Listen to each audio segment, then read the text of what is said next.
The wreckage field floated in silence, spinning slowly in the cold void. Chunks of twisted alloy drifted past the forward hull of the Ravager's Mercy, its engines humming a low idle as Commander Riven Cross stood on the observation deck. Thank our fours. Orbit was a graveyard. What had once been a thriving colony now looked like someone had taken a celestial hammer to its shattered domes. Ruptured reactors, torn hulls of evacuation ships all drifting in silence. His scan had caught something unusual. Not debris, not a beacon, not a body. A single pod, oblong and seamless, like it had been grown instead of built. No serial number, no heat trace. Just a soft pulse barely readable like a heartbeat trapped in stone. He floated across the deck. In his mag boots, entered the airlock chamber and secured the drift anchor. With a soft hiss, the external doors cycled open, and the pod came into view. Closer now, he saw faint lines etched across its translucent shell like vines or neural circuits. The pulsing inside grew brighter as he approached. It wasn't trying to stay hidden. It was waiting. He brought it aboard, locked the medbay, and activated containment. Then, he did what any rational officer wouldn't. He opened it. The shell split silently. Cold vapor poured out like breath after a long silence. Inside, curled with arms folded over her chest, lay a girl, or something like one. Her skin shimmered, with a soft silver hue, faint blue veins glowing beneath the surface like slow rivers of light. Along her spine were crystalline ridges, delicate and semi-translucent, rising from her back like a folded lattice of wings. Her eyes opened. They were not human, not entirely. Pale violet irises, but the kind of depth that suggested they could see more than light, more than matter. They locked on him, not confused, not afraid, focused. She sat up slowly, one hand pressing against the edge of the pod for balance. Her lips parted. I am ready, human. What happens next? Riven took a step back. The air felt heavier, not from fear, but from the weight of something he couldn't name. She spoke like they'd already spoken. Like this was the middle of a conversation paused across years. He didn't know what to say. Didn't know how to react to something that felt like destiny wrapped in unfamiliar skin. What ... Are you? He finally asked, voice steady but quiet. She blinked slowly, as if the question amused her. That depends. What are you willing to become? Behind them, the lights flickered. Riven turned. System logs flashed red for a second, then stabilized. Environmental controls stuttered. He tapped the console. Diagnostics ran clean, but something was different. The ship's energy grid was shifting frequencies, just slightly, just enough to register. He looked back at her. She hadn't moved. Her presence was somehow resonating with the ship, not hacking it, not controlling it, harmonizing. You're affecting the systems, he said, trying not to sound accusatory, only because I remember them, she replied. This place knows me. It has forgotten, but I have not. She stood, barefoot on the metal floor, graceful but cautious. Riven instinctively stepped forward, offering her a thermal cloak. She accepted it, pulling it around her shoulders, but even as he tried to help her, she looked up at him with concern. You're shaking, she said softly. He looked down. His hands weren't steady. The cold wasn't from her. It was from within. The gravity of this moment. The way she looked at him as if she already knew what he had lost, what he still carried. You're not well, she whispered. You've forgotten how to sing, he frowned. What? She reached out, not touching him, just close enough that he could feel warmth, not heat. Something else. A hum. A presence that made the silence around them feel alive. It's all right, she said gently. I can wait until you remember. Then the lights dimmed again, and somewhere deep in the ship, a locked door opened on its own. The ship didn't just flicker that night, it breathed. Riven didn't sleep. He watched the monitors as the Ravager's Mercy pulsed in strange patterns. Power flow dipped in waves like the heartbeat of something alive. He'd rebooted the systems 3 times, rerouted auxiliary power, ran a complete diagnostic, nothing explained it. No errors, no anomalies. And yet, every time Allie passed a sensor, it blinked a shade of blue the ship never used. Every time she spoke, the walls resonated faintly, as if the vessel remembered her voice before its circuits ever existed. She wandered the hallways barefoot, wrapped in the cloak he'd given her, trailing fingers across the bulkheads like she was listening to them sing. Riven followed at a distance, not because he didn't trust her, but because every part of him felt pulled, and he didn't know whether to resist or follow.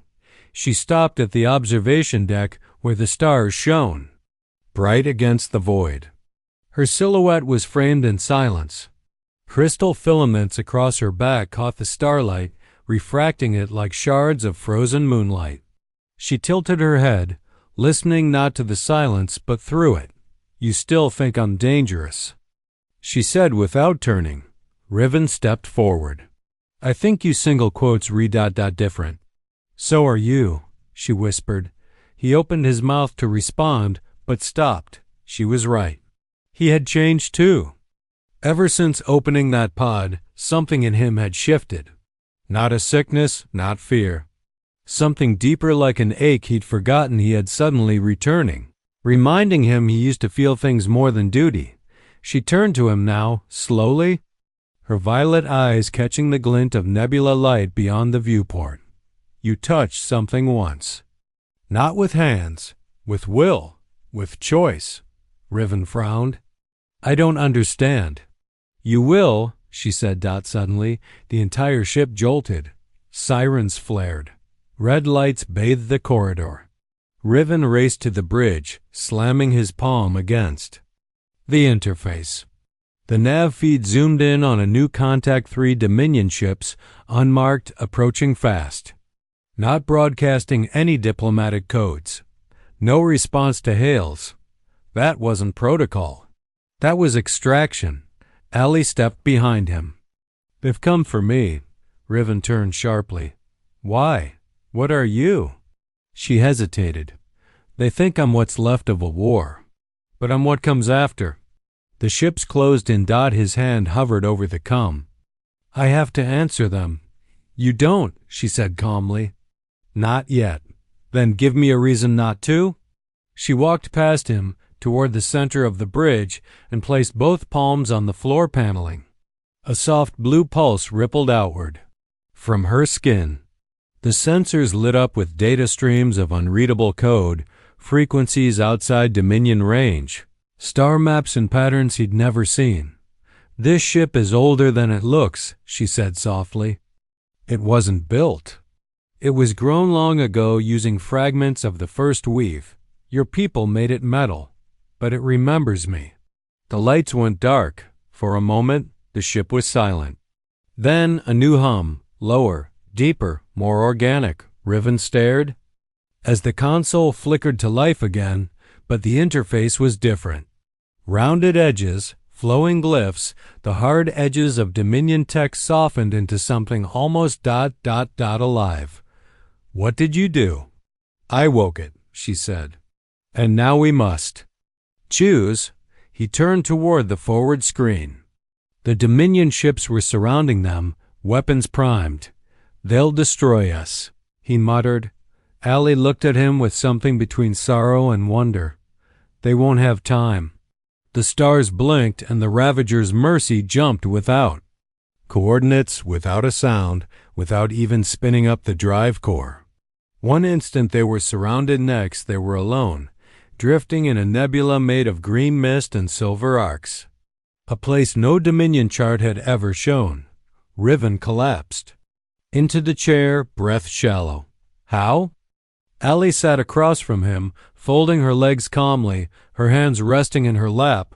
"This is where I was born," she said. "Not in body, but in memory. and you were always meant to find me. He stared at her. She reached forward, touching his chest gently, not with power, but with something like mourning. You still don't hear it, she said, but the ship does. He tried to speak, but then he heard it too, faint, deep in the hull, like a lullaby sung in another language. The ship wasn't just moving, it was singing, and somehow it knew his name. His storm didn't come from outside, it came from within. Riven stood on the command deck of the Ravager's Mercy, breathing hard, fingers trembling above the console. The jump had bypassed every known safety protocol.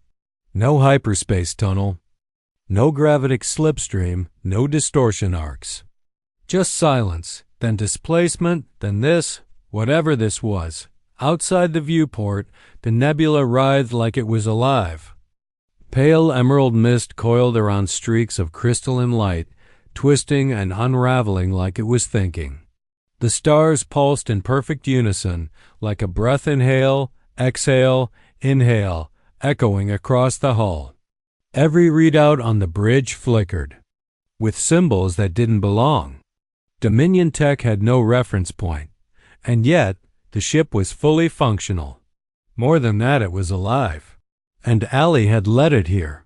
She stood at the center of the bridge, her eyes closed, her fingers spread, slightly as if feeling vibrations through the air itself. The lattice along her spine shimmered with a soft violet glow. She wasn't meditating, she was listening. What did you bring us into? Riven demanded, voice harder now. Allie opened her eyes slowly. A memory. Older than any species you. No. He paced in front of the console, frustration rising. We're supposed to be reporting to Dominion High Command. I'm supposed to be debriefed, scrubbed, questioned. And you, whatever you are, should be in quarantine. But instead, I'm standing in a nebula that doesn't exist on any map, inside a ship that sings back to your voice. I need answers. Allie, she tilted her head. You think answers come before the question is ready. They do not. You don't get to decide when I'm ready. I never said I did. Something buzzed in his comlink. He slapped it open. A voice garbled. Mechanical. Dominion vessel Ravager's Mercy, you are trespassing in restricted temporal coordinates. Respond or be neutralized. Riven frowned. Temporal coordinates? You are in possession of a live Code W vessel. Confirm intention. Confirm. Containment? The channel snapped dead. Static bled into the console. Allie stepped forward, voice quiet. They found us? Who? The ones who erased my people. Not with weapons, with fear, with silence. They want the ship, and they want what's inside me. And what is that exactly? She looked into his eyes, and for the first time, he saw something that wasn't serenity. It was guilt, a pattern. The final key of the Virelian lattice. Encoded into my neural weave. Hidden until the stars remembered me. The buzz returned, sharper this time, no warning. Just a countdown. 10 seconds to full system lockdown. The Ravager's Mercy moaned like it was in pain. Riven could feel the pressure, something trying to take control, override the ship's autonomy. His fingers raced over the panel, trying to block the intrusion. But every defense he activated fell apart seconds later. He looked at Allie. I can't stop it. She didn't blink. But I can. She reached forward, pressed. Her palm flat against the console, and began to sing. It wasn't music. Not in the human sense. It was vibration, like the ship's own heartbeat was being pulled into alignment with her voice. The lights flared. The air shimmered. Riven could feel pressure inside his chest, as if his ribs wanted to expand. A new interface bloomed across the bridge, crystalline panels rising like flowers, pulsing in harmony. A sudden shockwave pulsed from the hull. The override vanished. The countdown stopped. The nebula around them collapsed inward and reformed. What had been random light and mist now shaped itself into a ring, massive, rotating, impossibly ancient. Riven stared. It was a gate. Allie turned to him, breath faint, face pale. They know now. Know what? That the key is awake. And that you are no longer an observer. Before he could speak, the gate surged with energy. A rift opened on the other side, a fleet. Dominion cruisers, but twisted, modified, controlled. The voice returned. But it wasn't mechanical now. It was human. Commander Cross, it said. You are in possession of a forbidden specimen in classified biotech vessel. Comply or be erased. Riven's blood went cold. He knew that voice. It was Admiral Ryle Voss, his former superior. The one who ordered the destruction of the Fenkar colony. The one who lied about what they'd found there. The one who left Riven's team to die. How did he find us? Riven muttered. Allie whispered. He didn't. He was already waiting. A flash on the screen. Boarding ships deploying. Riven locked the bridge. We fight? Allie nodded slowly. We remember. A storm hit the ship. Plasma fire against the shields, drones cutting through the hull. The ship fought back, not with turrets, but with light. Pulses of harmonic energy surged from its core, destabilizing enemy formations, short-circuiting their systems. But it wouldn't hold forever. Riven turned to her. If you can open a gate, can you open a path? Yes, but not for both of us. He stepped forward. No, she shook her head. One must stay and break the chain. He grabbed her shoulders. You said I was part of this. You are, she whispered, but this part is mine. Then the walls cracked. Flames burst in through the ventilation shafts. The ship groaned again, but this time it didn't sound afraid. It sounded ready, and Allie turned toward the core. Remember me, she said. She stepped into the light. The ship sang one last note. And then vanished from the Dominion's reach. The stars were wrong. They shimmered in colors Riven had never seen, strands of motionless green, pulses of purple that bent light around them, a sky stitched with constellations that didn't match any human chart. The Ravager's mercy was gone. Allie was gone. And Riven Cross stood alone on the fractured surface of a forgotten moon that wasn't supposed to exist. Not here. Not in this timeline. He staggered forward, boots crunching against black crystal shards. His ship's emergency evac system had pulled him through the collapsing core when Allie vanished into the light, and now he was here alive, but nowhere. There were no com signals, no nav beacons, just static. His wrist module had rebooted 4 times, trying to locate a known coordinate. Every time it returned the same result: spatial anchor not found. Location undefined. In the distance, something moved slow, heavy, ancient. He turned sharply, hand at his sidearm, breath quick. A shape emerged over the horizon, tall and gliding on legs that didn't quite touch the ground. Its body shimmered, like obsidian oil, constantly reforming. Its face was a mask of glass, smooth, reflective, showing his own stunned expression back at him. But it didn't attack. It bowed. Double quotes cross. Of humanity. You are not the first, but you may be the last. Riven drew his weapon, voice cold. Where am I? The creature tilted its head. Its voice was layered, male, female, something else. You are standing in the marrow between timelines, the place where broken choices sink. I was with Allie. She opened the gate. She remembered. It said, and so the world made room for her. Riven stepped forward. I need answers. Then follow, it said, turning without sound, gliding over the obsidian crust. He followed. They descended into a canyon that split the moon in half, jagged, angular, filled with suspended fragments of machinery frozen mid-detonation. The walls were etched with sigils, alive with flickering lights like veins beneath skin. Everything hummed with a low, steady rhythm. They stopped at a basin carved in the shape of a spiral. In its center stood a pedestal, and above it, suspended, in perfect stasis, was a shard of something Riven could barely comprehend. It pulsed softly like Allie's back. Violet, alive. "What is that?" he whispered. "Her beginning," the guide said. "And your end.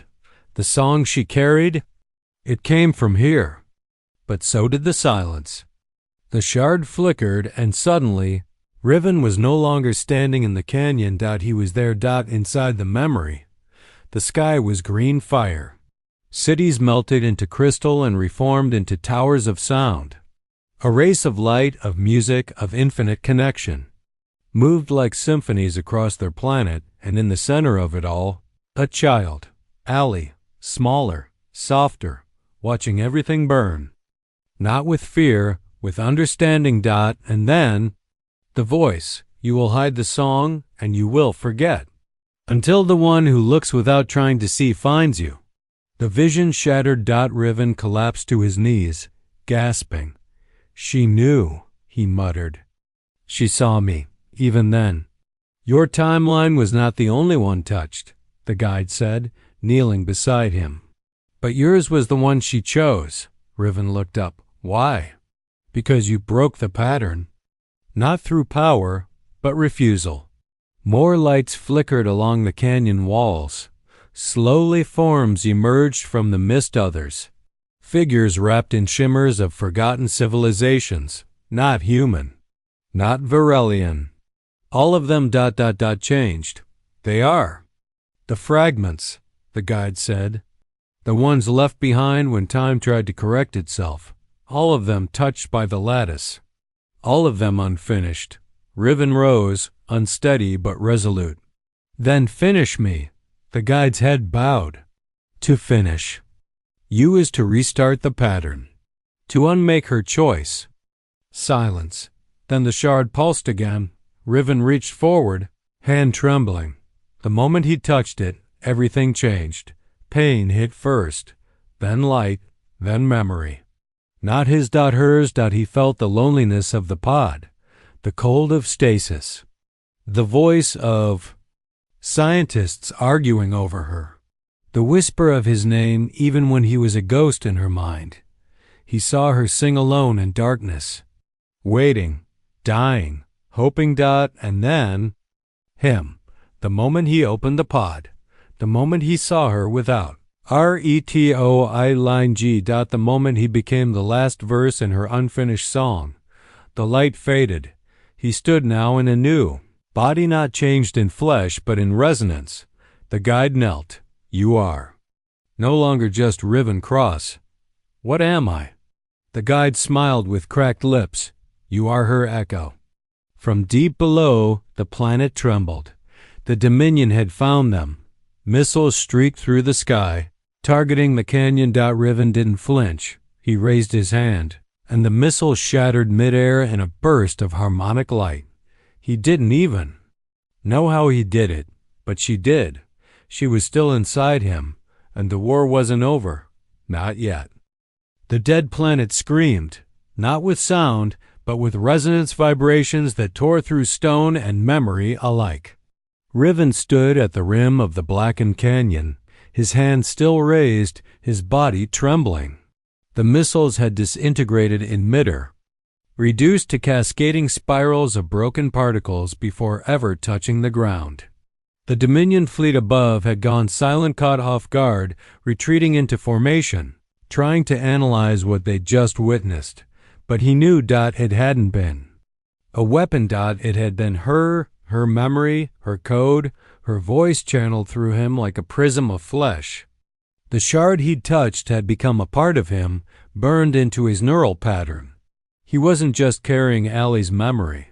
He was part of it now. Behind him, the canyon groaned and split further.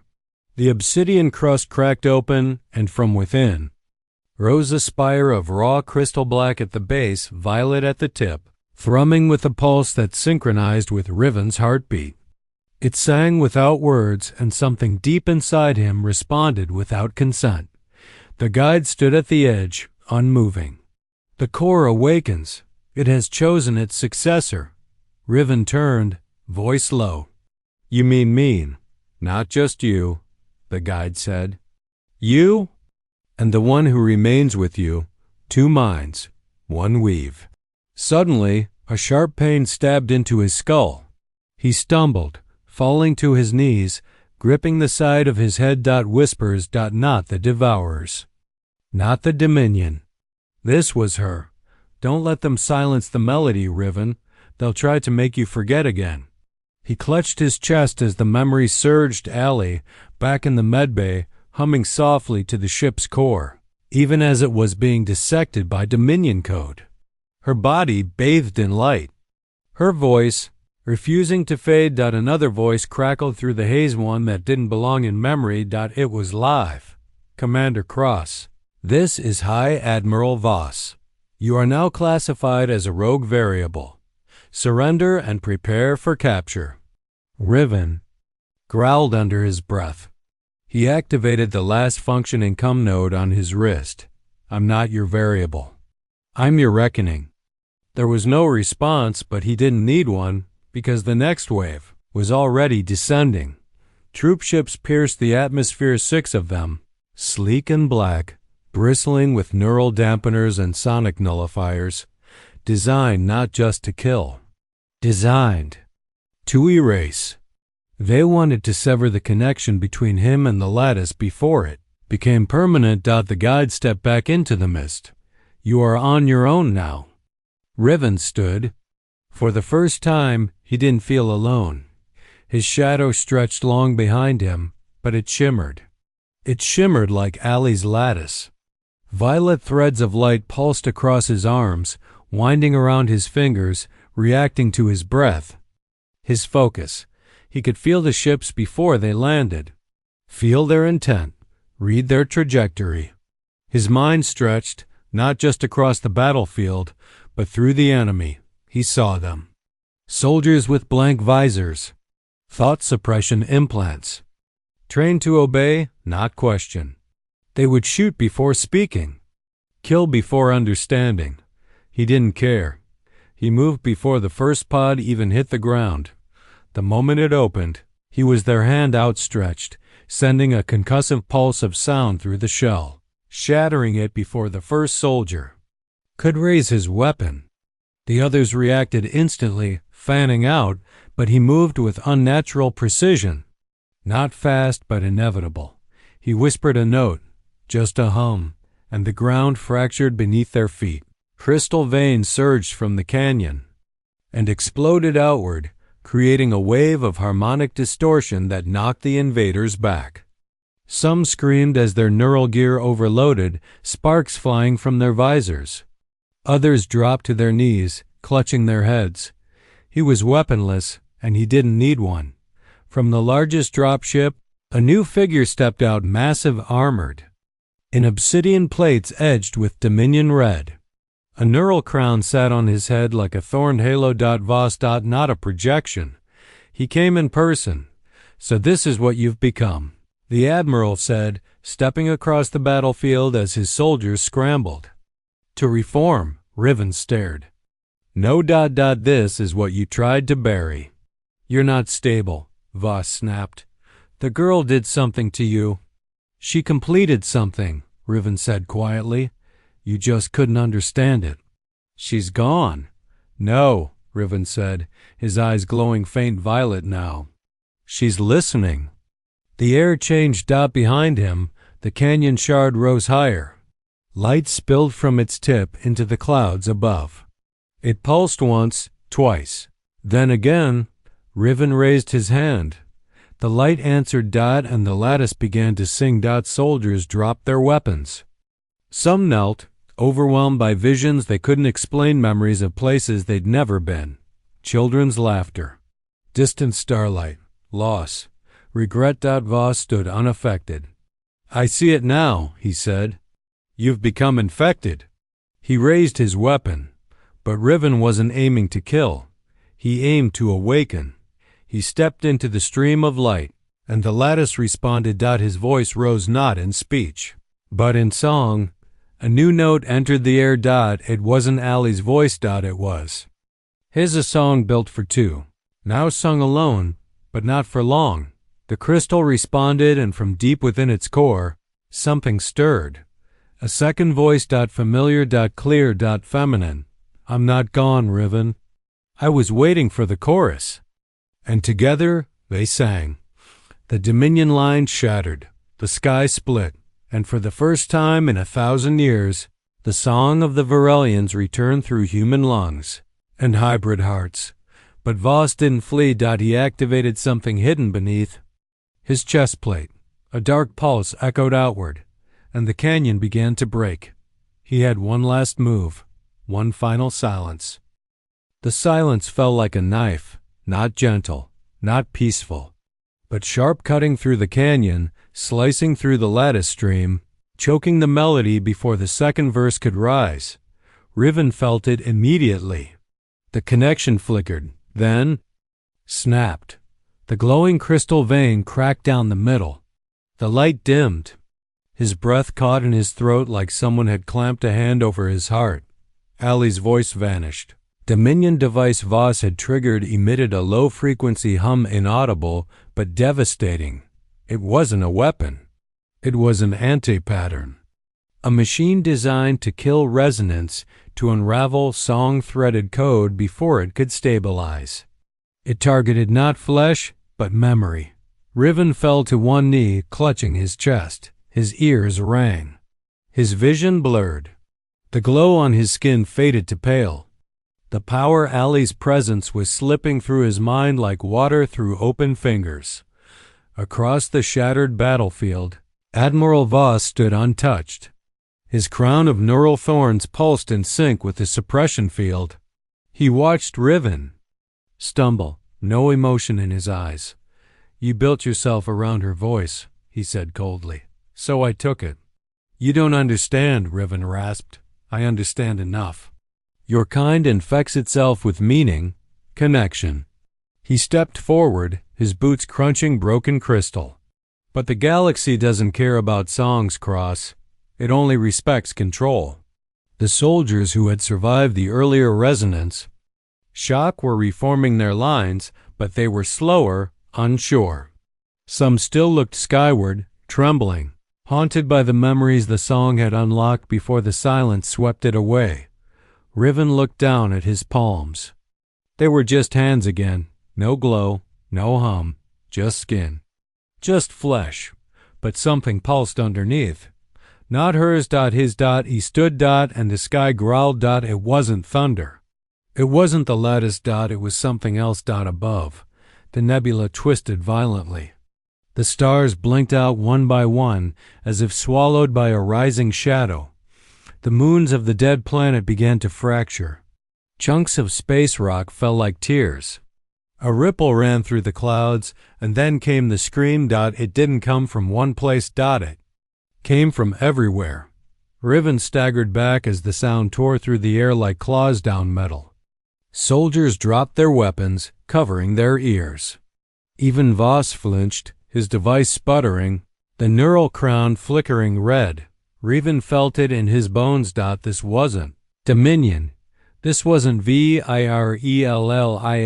It was ancient. And it was angry. The canyon behind him split open again, and from its depths rose a shape that defied description. A sphere of shifting gravity, wrapped in fractured time, orbiting itself in reverse. It hovered, then pulsed, revealing a hollow core within. Inside, suspended in strands of crystalline energy, was Ali, but not as he remembered. Her body floated weightlessly. Her skin cracked with light, her lattice unfolded into full wings of violet flame. Her eyes were closed. Her mouth moved without sound. She's singing again. Riven whispered. Voss shouted into his comlink. Shut it down. Amplify the dampener. But it was too late. Ali's voice returned not through the air, but through Riven. It didn't sing from her lips. It resonated from his chest. The shard he had touched was never just a key. It was a seed, and it had bloomed. His spine arched. His skin cracked with glowing filaments. His pupils vanished into violet fire. Ali's song flowed through his bloodstream like wildfire, no longer borrowed. Now embedded.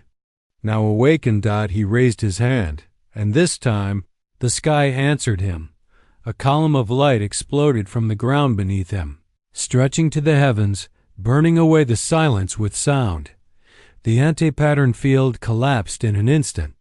Voss screamed, clutching his ears as his neural crown melted into slag. The Dominion fleet above fractured. Ships veered off course, systems scrambled. Inside the chaos, the harmony rose again, louder, stronger, familiar. Ali's eyes opened. From the core of the gravity sphere, her voice echoed directly into Riven's mind. They silenced the first chorus. Let's give them a second. She reached toward him. He reached back. The air rippled.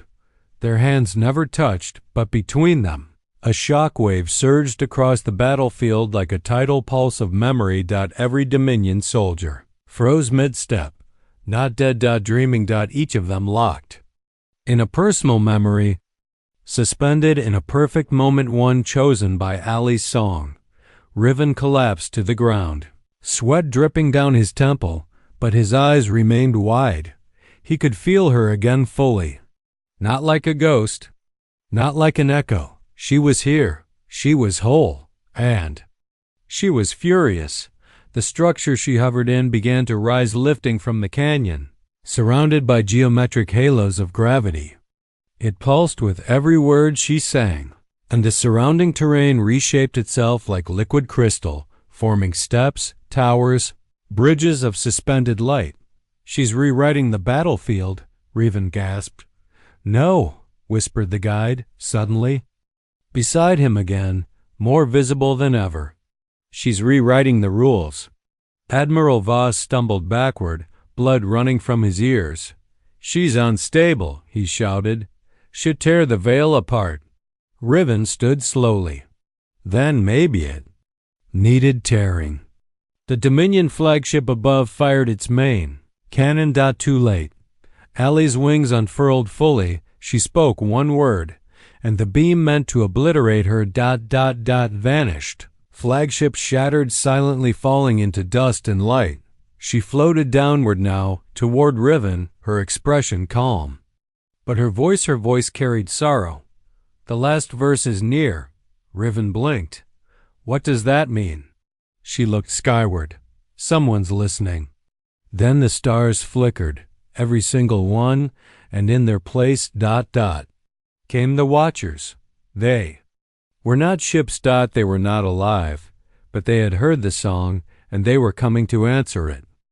The stars no longer blinked. They stared. Dozens.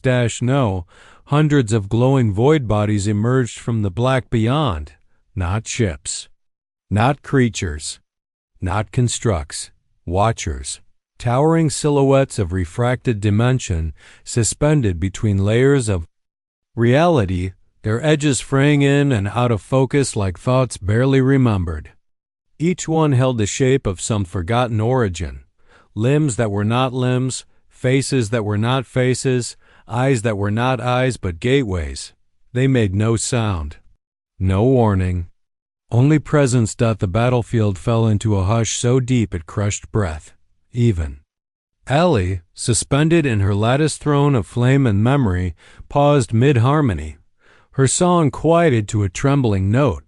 Riven felt her hesitation for the first time, not fear, but awe. They heard us, she said. They were never meant to. Riven stood beside her now, the skin of his arm still laced with fading violet veins. The crystal wings that had grown from her back shimmered dimmer than before. Her power had peaked.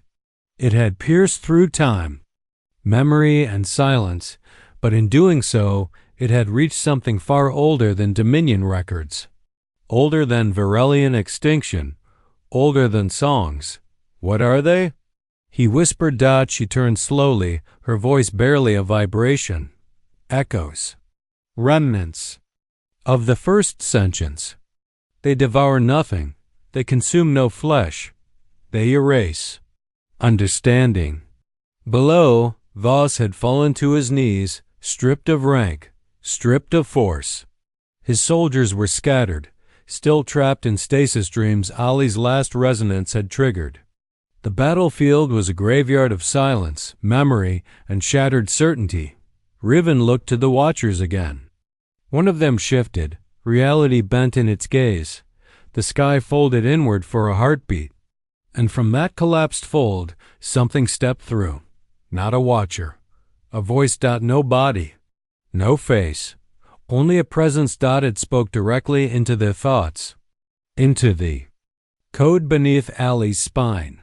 Into the neural fire behind Riven's eyes. You are unauthorized.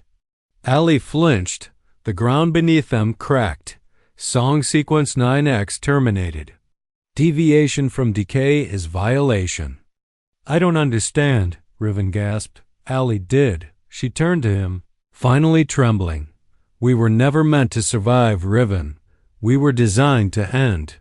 Our extinction was part of their correction cycle. Riven staggered back.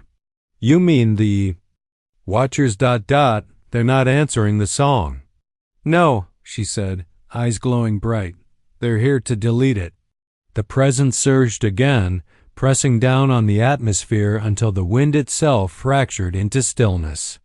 The remaining crystalline spires that had risen with Ali's rebirth began to unbuild, fragmenting into base atoms. One by one, the dreams she had gifted the Dominion soldiers vanished. The stasis broke. Men screamed as they reawakened to fire and collapse. But Voss didn't scream. He laughed out from the crater he knelt in. He rose to his feet, blood staining the edges of his lips. I told them, he coughed. I told them the lattice was a virus, and now your gods agree.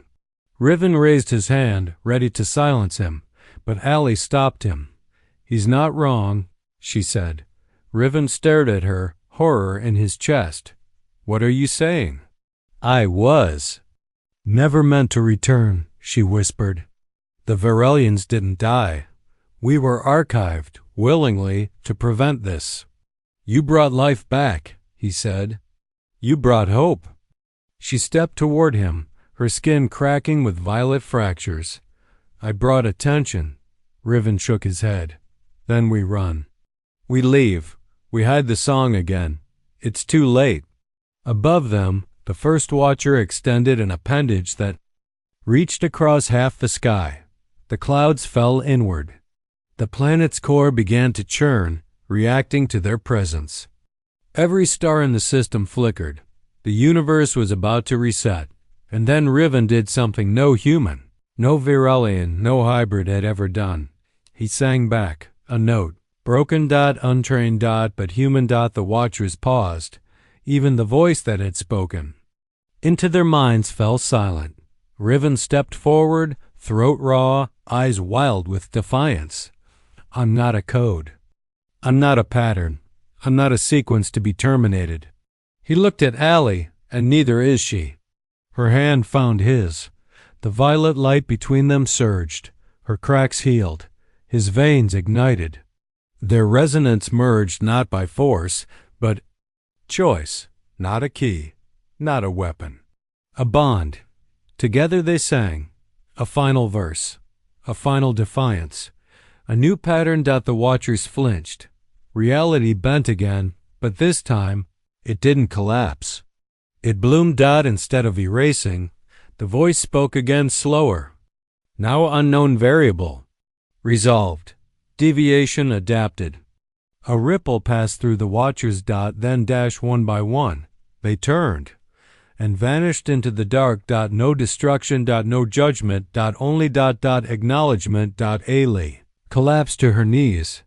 The light around her faded slowly, gently. You changed the song, she whispered. He knelt beside her. No, we changed it. She looked up at him. Does that mean we survive? He took her hand. It was still warm. It means we live. Above, the stars returned new constellations, new paths. The nebula cleared. The battlefield was still, the sky calm. The Dominion forces were gone. Voss was gone. Only the crystal shard remained, humming softly in the wind. They left the canyon together, hand in hand, as the planet settled into silence. Not the silence of defeat. The silence that follows a song well soon. Years later, they would call it the convergence, the day two voices rewrote a fate older than time. Not with weapons, not with war, but with one whispered answer to an impossible question. I am ready. Human, what happens next? Everything.